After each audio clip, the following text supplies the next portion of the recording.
We're rolling now. Oh, we are. Yeah, this is on. Oh, it's on. All right, we're on then. Hmm.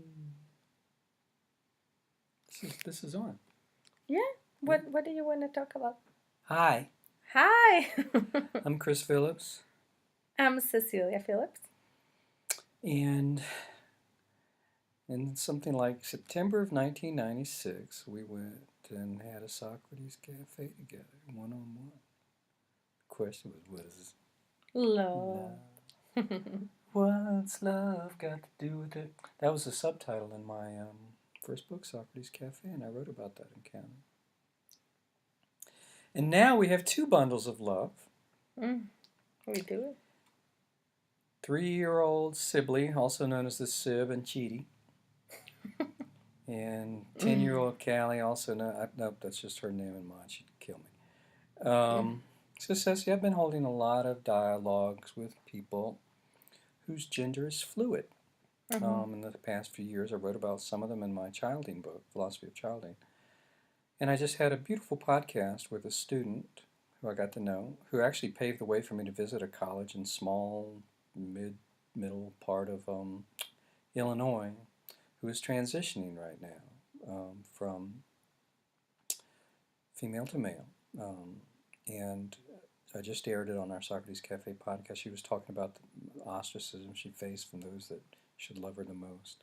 And it just got me, and I told her, I said, well, if one of my daughters ever comes to me and says I'm bisexual or that I feel like I'm male, I would like to think that my reply would be, yeah, and?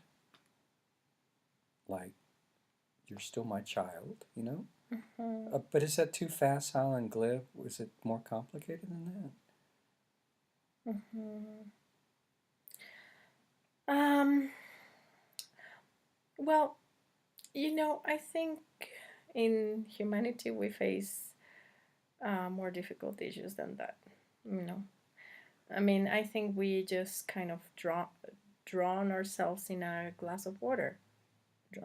Yeah, is that the word? Filtered water or...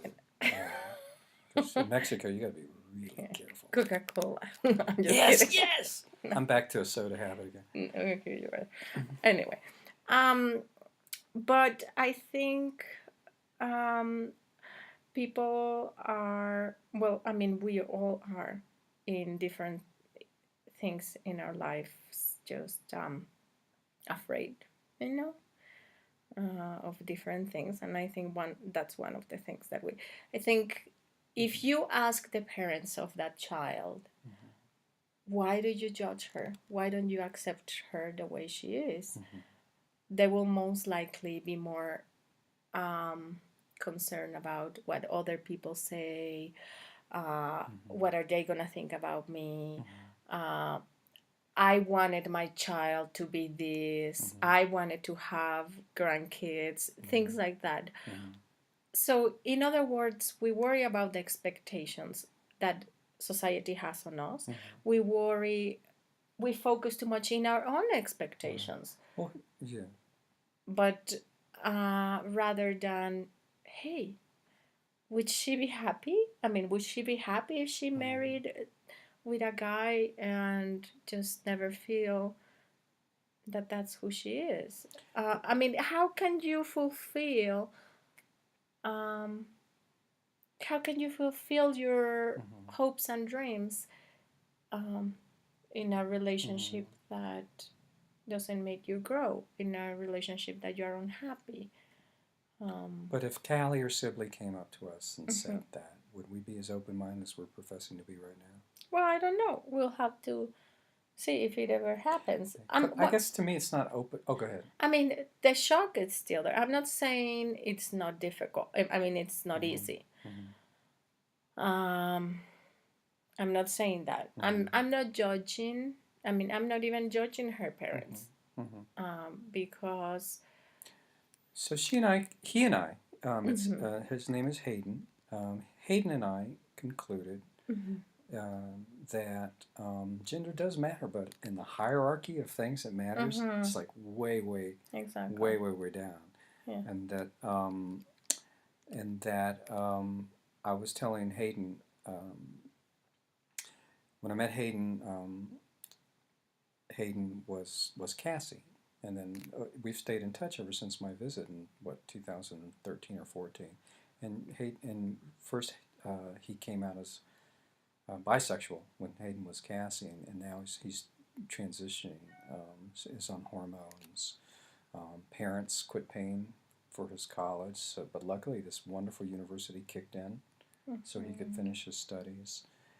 And when you see pain etched on somebody's face, it just wants to be accepted because male, female are still somebody's child. And whether you're shocked or disagree, or whether there's even there's something to even disagree about, you might want to explore, the why, things, and what the, especially if somebody hasn't revealed anything to you. Many of us harbor so many thoughts within, that we just don't reveal, and just say, well, tell me how you came to know, not to decide, but to know. Because I guess I'm just thinking that what you said, that for so many people, I think the antipathy they express is simply because maybe they're a little unsure of their sexuality, and they just would never want to admit it. Yeah, I mean that. I'm not saying that may be one of the reasons. I don't think it is in every case, and I think I think that I think it's more than that. I mean, it can be one of the reasons. I'm not denying that, but I think it's. Yeah, I'm not saying in pervasive, No, all-encompassing terms. Yeah. I think a lot of people. I mean, the bottom. I mean, if I think about if I think a lot of these things are just cultural. The boundaries or the barriers or things like that. Like if we see other species, for example, even of the mammals, well, especially the mammals. I mean, I would think that there is barriers are broken, and we just take them as okay. And I think these things are more boundaries that we put in society. And I mean, I'm not saying it's not painful. I mean, if you are raised in a certain way, and I'm sure Hayden's parents were, you have beliefs and expectations and everything. I mean, it is a shock. I mean, when something like that is revealed to you after all, of course it's shocking, and it's painful. Right. Hayden wrote this beautiful essay. He's an exceptional writer about how different it was to come out as bisexual, but then to come out as transgender. He came out first as bisexual, and was received more acceptance than when he came out as transgender. And I note on the podcast, it's at Socrates Cafe .podomatic.com, that he talked about the differences between coming out as bisexual versus later coming out. Because there's a process of discovery even for oneself, quite often. And I was thinking, okay, we lived for years in liberal Philadelphia, well-to-do liberal families, progressive parents. And remember the one parent whose child had a lot of what some might call male or masculine tendencies, and they would try to thrust on the child to wear a dress, to convince the child almost. No, this this is not this isn't not happening. This isn't. You're too young, and you could already see pain on both sides, parent and child. Who I am isn't who they want me to be. Yeah. And I mean, if we forget about this issue of sexuality, of sex, you can put it in other, and you can put that into other contexts of other issues. I mean, I think in anything, even if you, I mean, Mm-hmm. I think like traditional families, long time, 3 generations ago, where Mm-hmm. the father will be a doctor, and they wanted their kid to be a doctor, and if they didn't, then they Mm-hmm. will take their inheritance or quit, Mm-hmm. or a priest, Mm-hmm. they want them to become a priest Mm-hmm. because of whatever, and if they didn't, then they will. I mean, I think, um, this is just one more issue of one category, I would say, of that class. Um, you have Mm-hmm. expectations, because Mm-hmm. because we live in a society that has. Mm-hmm. So I'm not judging either one. I mean, Mm-hmm. I'm not judging her parents Mm-hmm. or his parents, and I'm not Yeah, judging. I have to be careful Mhm. because I personally think we always judge. No, of course. What Yeah, I'm saying is, what I'm saying. you're Yeah, not. You're yeah, not.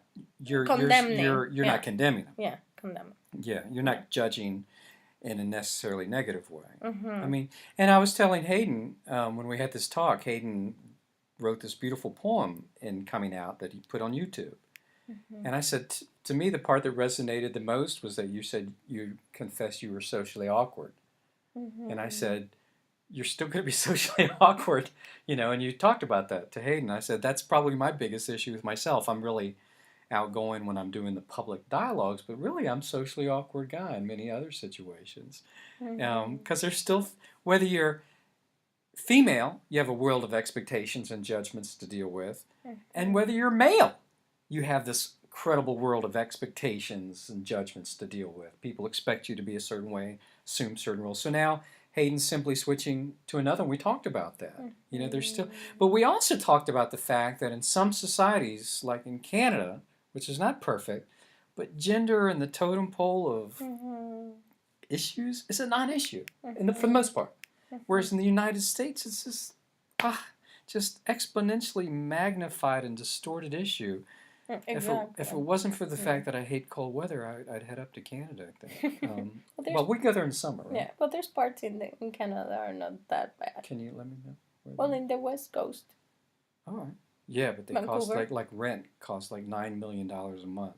But besides that, it's a great place. Most Well, expensive. you get a Yeah. job that Buy my pays book, Philosophy of 50. Childing. Buy it. Buy it. We want to move to Vancouver.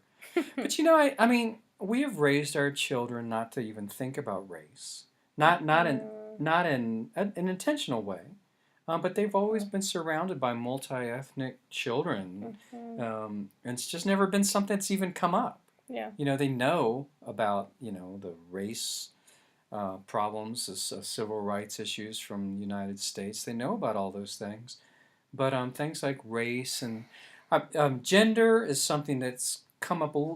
We were in Mexico City in the historic area in Cali, and there was a gay pride parade, and there were transgender.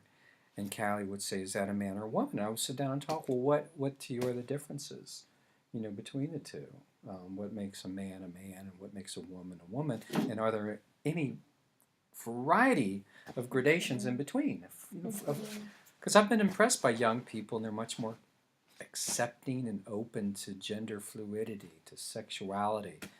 Guys hugging guys, and I mean, and that's just nothing. I remember when I was, growing up, it was just so different. I'm really impressed. I really think young people can show us older folks the way, not in being accepting of gender, but just making it no big deal. Mm-hmm. Okay. This part. And let me say that those are very nice legs. Too late. Got you. Carry on. Those are very nice legs. I'm going to enjoy my wife's legs.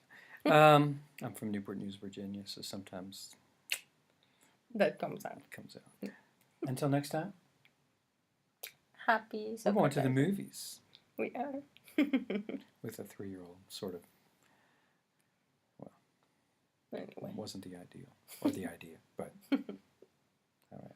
Happy Socratizing. Happy kissing. Damn. Damn. Bye-bye. All Bye-bye. the professionals wave. Where's your hand? There you go. There it is. Bye-bye. Yay. Bye. Bye.